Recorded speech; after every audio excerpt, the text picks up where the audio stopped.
Hey guys, I have some good news. I found some graphics cards. So I got my hands on three 1660 Supers. They're the Asus Tough Gaming Editions. I'm not gonna lie to you, this one is already unboxed. It's already running in this PC here. So I have two Supers in there. And these two I just picked up today. So all three of these cost me 500 bucks Canadian dollars. So 1,500 for all three.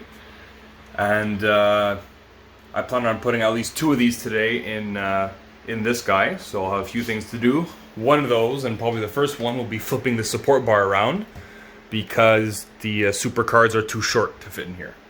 And another thing is the PSU I have there will only be able to support two cards because of the amount of 8-pin connectors.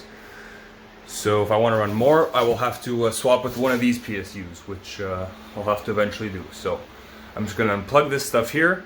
I'll move it over to my table, swap over the bar, and we'll get these supers unboxed. Everything's ready to go. I have two risers here for the two cards. I've got some splitters so I can power obviously my riser and my card off a single 8-pin cable. I have more, but obviously I'll only need two to go with the risers. And I have the right size Allen key. Ideally, I'll just be able to pop the caps off, all four ends, slide the fans off, unplug that, and then just slide the whole bar out and just flip it like this. So hopefully that all goes well. It might not. Let's see. That was actually much easier than expected. I was expecting it to be a nightmare, and it was actually very simple. Just undoing these guys here on all four corners and sliding it up and spinning it was the solution. So that's it, that's all. Next, for the most fun part, the graphics cards. I just cut them open. There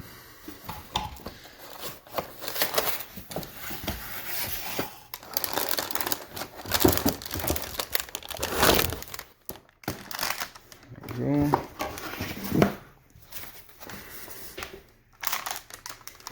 First one.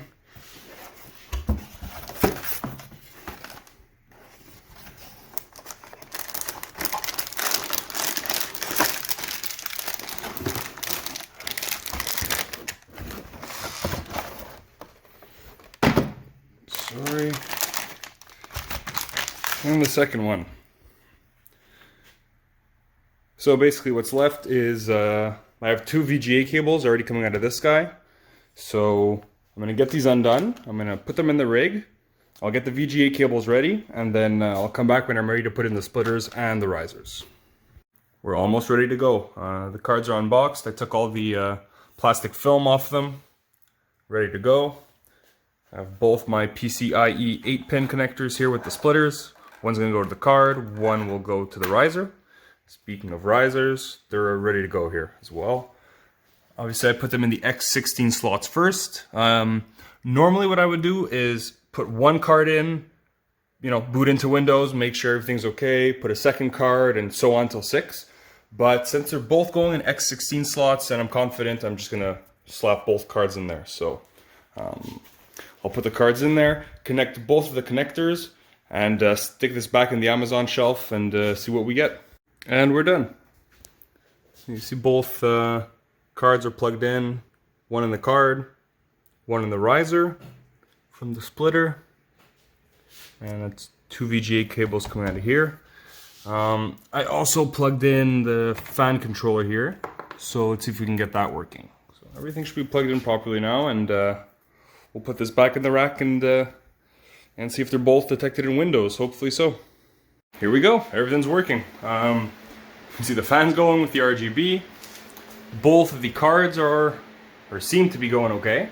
Both lights on the risers are on. It's the version 009S risers. So they have the blue and the red light. Both are on for both cards. All the fans are spinning. And you can see the resolution is a bit messed up, but that should be okay once I install the drivers. So I'm gonna go ahead and install NVIDIA GeForce Experience, get the drivers done through there, probably a reboot. Oh, there you go. Probably install the drivers itself. And there we go. The resolution is better. Speak of the devil. Anyway, I'm going to do that anyhow, and get back to you guys afterwards. So we'll see what that gives. Before you start mining, you're going to need to increase your paging file size so your cards can mine properly. You're going to type in the bar, the search bar down there, view advanced system settings, or just advanced system settings, and it'll open up this window here. All right, in the advanced tab, you're going to go to performance settings, advanced, and here in virtual memory, you'll be able to change the paging file size. So you're going to have to go to custom size, and basically you'll set it to the amount of total memory of your cards plus 4 gigs for your OS. So I have 2 6 gig cards here, total of 12, plus 4 for the OS is going to be 16 gigs, which is, you can see what I set here.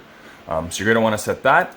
And another setting you're going to want to put is to never go into sleep mode. I made that mistake with most of my my miners here. Once I put them to mine, in the middle of the night, I'd get a notification on EtherEUM telling me my miner stopped. Well, that's because the PC went to sleep. You want to avoid that. You can just change that in sleep and power settings, I think. So do that ASAP as well. For all the overclocks I'm running, big shout out to Seb Heslow from Seb's FinTech channel. Man, he has videos for almost every single card I can think of. I have a bunch of 10 series here. He has videos for those. The supers. I mean, he's helped me out so much just by watching his videos and kind of learning from him the right way to overclock, what to do first, what to do second, and kind of how to go about it. So big shout out to him for all that. On a little side note here, since last time I added this EVGA 1080 SC to my 10 series rig here, and I sold off one of my 1060s. This card I picked up actually at an auction where I work, and it only cost me $350. So that's obviously an extremely good deal. You won't be able to usually find that, but I ended up getting lucky for this card. So in total now, between this 5-card rig, let's just say this 2-card rig and the 2 other supers in there, so 4 supers, and the 3070 in my let's just call it a gaming PC, I'm at about 330 mega hash right now. It's really a bloody mess in here. I gotta clean up. I actually work in this office too, so yeah. And that's going to be pretty much it for me.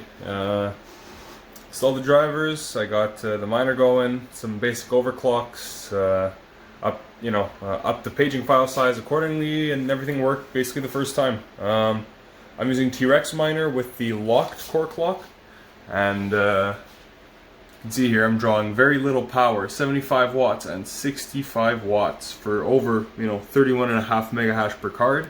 If I turn off this display, that one will probably jump to 31.8 as well. So there we go. I mean, that's pretty much it. Next plan is probably to swap out one, if not both of these cards into that rig, but we'll have to do something about a power supply. So next I'll also figure out if I want to swap these or get a Server PSU or another Corsair one. We'll see what happens. So I'm going to leave this run overnight. Hopefully it's nice and stable at the same overclocks I used for that card, actually. The other tough Asus. And that's it. Take care, everybody, and good mining.